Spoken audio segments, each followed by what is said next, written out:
అందరికీ నమస్కారం. నా పేరు శ్రీనివాస్. మీరు చూస్తున్నారు Srinu social connect YouTube channel. Friends, ఒక మంచి టాపిక్తో మీ ముందుకైతే వచ్చా. లైక్ చేసి సపోర్ట్ అయితే చేయండి. ఇంకా మంచి మంచి వీడియోస్తో మీ ముందుకైతే వస్తా. నా వీడియోస్ నచ్చితే సబ్స్క్రైబ్ చేసి సపోర్ట్ అయితే చేయండి. లేట్ చేయకుండా టాపిక్ లేక అయితే వెళ్ళిపోదాం. ఒక సూపర్ స్టార్, ఒక మెగా పవర్ స్టార్ స్టామినా తెలియాలంటే ఒక ఫ్లాప్ తర్వాత, అవునా కదా, గేమ్ చేంజర్ అట్టర్ ఫ్లాప్ తర్వాత, పెద్ద డిజాస్టర్ తర్వాత రామ్ చరణ్ పెద్ది మూవీ కలెక్షన్స్‌లో నిజంగా నెక్స్ట్ లెవెల్ అనే చెప్పొచ్చు. ఇప్పుడు ఈ వీడియోలో ఈ 'Ram Charan Peddi' movie non theatrical business, OTT rights, satellite rights, తర్వాత మ్యూజిక్ రైట్స్, దాని తర్వాత థియేట్రికల్ బిజినెస్ గురించి అయితే మనమైతే మాట్లాడుకుందాం. నెట్‌ఫ్లిక్స్ 'రామ్ చరణ్ పెద్ది' మూవీకైతే ఇన్వెస్ట్ అయితే చేసింది 115-130 కోట్ల రూపాయలు. రామ్ చరణ్ రేంజ్ అయితే మనకైతే అర్థమైతే అవుతుంది.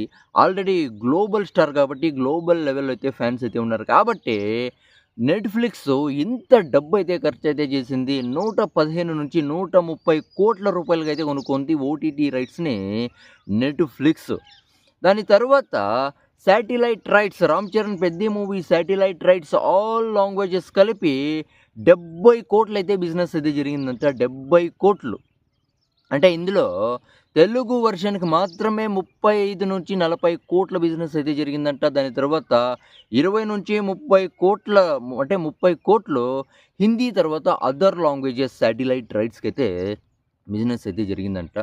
అంటే all languages satellite rights Peddi మూవీకి 70 కోట్ల బిజినెస్ అయితే జరిగింది. దాని తర్వాత Ram Charan Peddi movie music rights, audio రైట్స్‌ని టీ సిరీస్ అయితే కొనుక్కుంది 35 కోట్ల రూపాయలకి. అంటే తమాషా, 35 కోట్ల రూపాయలు అంటే తమాషా.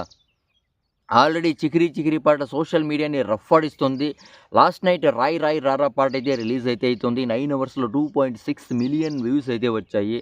నెక్స్ట్ ఈ సాంగ్ కూడా నెక్స్ట్ లెవెల్‌లో అయితే ఉంది, అవునా కదా.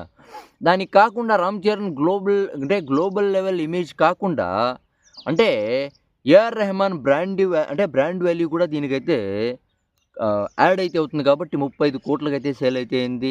ఇక ఓవర్‌సీస్ థియేట్రికల్ బిజినెస్ వాల్యూ వచ్చి 40 కోట్ల రూపాయలైతే ఉంటుందంట.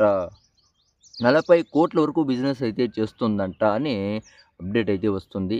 అంటే ఈ సినిమా రిలీజ్ కాకముందే ప్రొడ్యూసర్స్ సేఫ్ జోన్‌లోకి అయితే వెళ్ళిపోయారు. టోటల్‌గా నాన్ థియేట్రికల్ బిజినెస్ తర్వాత ఓవర్‌సీస్ థియేట్రికల్ బిజినెస్ కలిపి 275 కోట్ల రూపాయలైతే అయ్యింది. సినిమా రిలీజ్ కాకముందే ఈ రేంజ్ కలెక్షన్స్ అంటే నిజంగా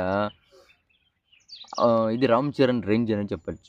ఇక దీని గురించి మీరేమనుకుంటారో కామెంట్ అయితే చేయండి. నా వీడియోస్ నచ్చితే సబ్స్క్రైబ్ చేసి సపోర్ట్ అయితే చేయండి. లైక్ చేయండి, సపోర్ట్ అయితే చేయండి. ఇంకా మంచి మంచి వీడియోస్తో మీ ముందుకైతే వస్తా. Bye bye.